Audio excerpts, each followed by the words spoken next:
Everyone, I am the representative of the House of Samson. We are tasked to create a graphic organizer for the article Exploring Civic Literacy Approach to Counter Disinformation in Democracy. Before we start, what is civic literacy? Civic literacy is the knowledge of how to actively participate or initiate change in your community. It is the foundation of every democracy society. The researchers of this article focus on three areas linked to citizen competence, people understandings of disinformation, their assessment of their abilities to discern disinformation, and their ideas about how increased resilience to disinformation could be achieved. The researchers seeks to understand the perspectives and perceptions of adult Swedish citizens from communities marked by compound structural vulnerabilities to disinformation.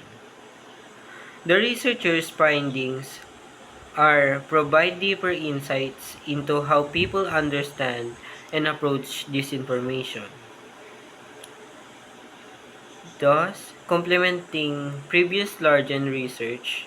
Secondly, by focusing on adults outside of formal education, the researchers target a largely overlooked constituency or largely populations.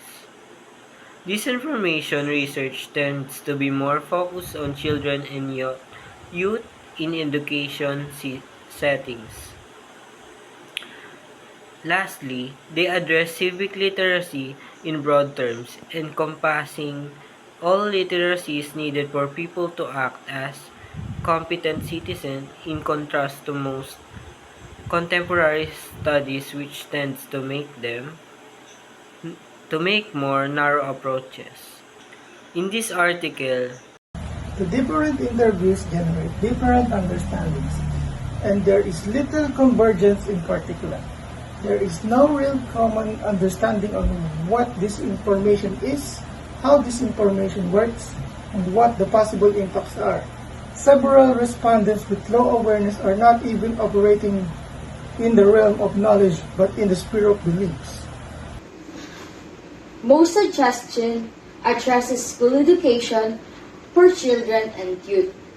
One participant suggests the introduction of social media and information literacy as a new school subject. Some participants suggest that government-sponsored public education campaigns are a way to reach the general public. Education campaigns such as Think About This or Are Thinking Critically About Information Sources Today will be launched according to one participant.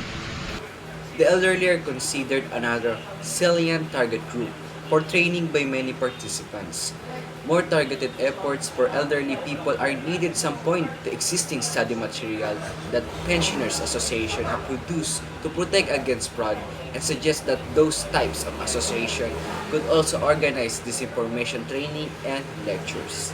Brado's proposal include training to increase critical thinking skills that could take the form of study circles and lectures.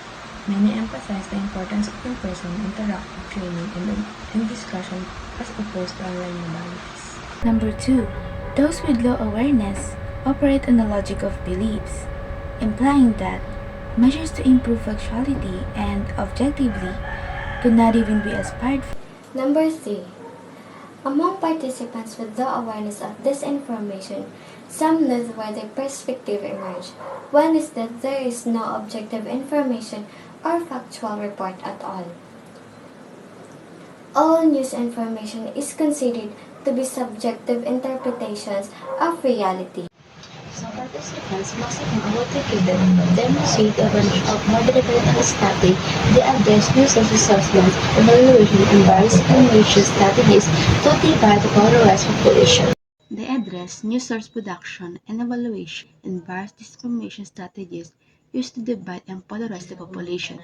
Advanced reasoning also revolves around a person's own vulnerabilities and belief and responsibility and the recognition that anyone could be a victim of disinformation.